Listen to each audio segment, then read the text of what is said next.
A graça e a paz do nosso Senhor Jesus Cristo esteja com todos.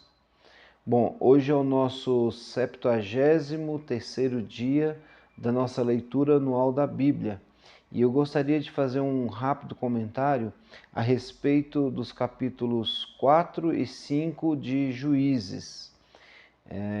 Esse capítulo, esses dois capítulos, ele começa dizendo que após a morte de um juiz chamado Eude, apesar de que o último capítulo, o capítulo 3 que nós lemos, não foi Eude o último juiz, mas foi Sangar, né? Sangar foi o último juiz, mas o capítulo 4 começa dizendo que quando o juiz Eude, aquele que enfiou a faca no rei Eglon, que a gordura do rei Eglon cobriu todo, até o cabo do punhal de 50 centímetros, é trágico, né?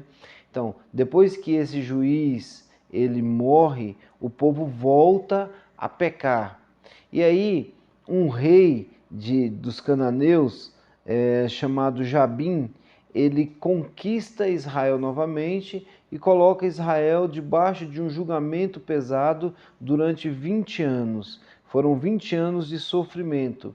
E esse rei, o rei Jabim, ele tinha um comandante chamado Císera.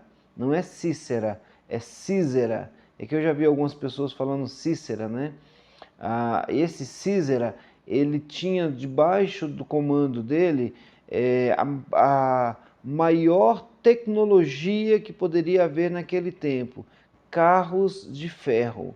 Eram carros de ferro que resistiam a pancadas, a qualquer tipo de lutas, e as pessoas tinham medo, porque era uma arma letal daquele tempo. E aí ele se confiava nesses 900 carros de ferro. Só que tem um detalhe, gente. O poder bélico pode ser o maior que existe, mas quando Deus dá uma palavra, Deus ele cumpre a palavra.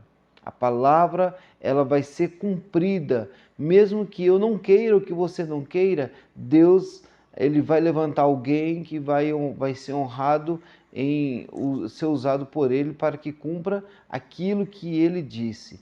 E ele vai usar uma profetisa chamada Débora. E Débora, acostumada a profetizar e a falar das coisas do reino de Deus, ela chega para o juiz que foi levantado, que chama-se Baraque, e fala: Baraque, presta atenção, Deus está te levantando e vai te dar a vitória. Císera vai ser morto e assim diz o Senhor.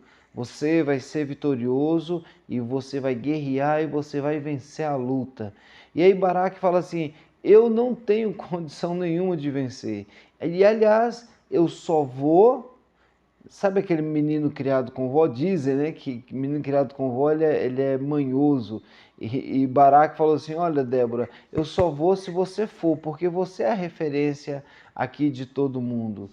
Você é a referência de todos, né? Então eu não vou sozinho. E aí Débora falou assim: olha, tudo bem, mas a honra não será sua, a honra da vitória, porque se Deus falou, Deus falou. Podem vir 900 carros de guerra, de ferro, de ouro, do que for. A Bíblia fala que pode Satanás se levantar no seu reino, ele não nos toca, porque estamos debaixo do poder de Deus e debaixo do sacrifício, debaixo do sangue do Cordeiro que está sobre as nossas vidas. Então, não há maldição nem praga. Romanos, no capítulo 8, vai dizer que nada poderá nos separar do amor de Deus que está em Cristo Jesus, o nosso Senhor. Aí ele faz uma lista: nem anjos, nem potestades, nem principados, nada, nada, nada. De repente, Baraque ouviu algumas coisas de Débora a respeito disso. Falou assim: olha, Deus vai dar a vitória, independente se o nosso inimigo se diz mais forte do que nós. Então, a vitória é daqueles que confiam no Senhor. E aí, Baraque foi orientado a organizar um exército. E essa orientação foi uma orientação vinda de Deus, né? E aí Baraque, ele leva Débora então para a guerra. E Débora, juntamente com 10.000 soldados, vai atrás de Sísera. Quando Sísera percebe que estão se levantando, ele vem com seus 900 carros de guerra e aquilo que é a maior força dele se transforma numa confusão tremenda. Entre eles houve uma confusão, ninguém reconhecia ninguém e Sísera então foge. E ele começa a correr, começa a correr, começa a correr. Aí, gente, olha que coisa. Sísera, ele partiu para poder se livrar e aí ele chegou na barraca de uma mulher chamada Jael. E ele chegou e falou assim, olha, eu estou com muita sede. E é engraçado que ela não dá água, ela dá leite. E aí ele toma leite, como ele estava muito cansado, ele vai dormir. Aí quando ele dorme, gente, você imagina essa mulher chamada Jael, ela pega uma estaca, na hora que o Sísera, comandante, está dormindo, Jael pega uma estaca e coloca aqui na têmpora, né? É chamado de fonte, coloca na fonte e dá uma pancada e essa estaca atravessa a cabeça de Sísera, que a ponta da estaca ela é enfincada na terra. E aí, quando chega o exército de Israel atrás de Sísera, aí ela fala assim, ó, tá aqui, ó, Deus já entregou nas nossas mãos. E aí eles vencem, eles têm uma vitória espetacular e subjugam todo o exército dos cananeus. E mais uma vez retomam a vitória. E aí acontece uma coisa fenomenal. Passa até então 40 anos de paz. E aí no capítulo, é interessante que no capítulo 5 é criado um cântico de vitória, um louvor contando a história de como eles venceram o exército do comandante Sísera e do rei cananeu. O que é interessante é que a música, gente, ela não apenas mostra a vitória do povo de Deus, mas a música ela tem uma capacidade de gerar em nós memórias. Quantas músicas você escuta e você fala assim, olha, essa música, esse louvor foi da época da minha conversão. Essa música ela tem uma história por trás. A música ela tem um poder fenomenal, espiritual na vida das pessoas. Ela não é apenas, a música não é apenas cultural, mas ela é uma ferramenta espiritual e a música ela é centralizada, a música de Deus que eu falo, ela é centralizada no poder da fé e na narrativa da fé. Por exemplo, os salmos, eles são 150 salmos, 150 capítulos, 150 músicas.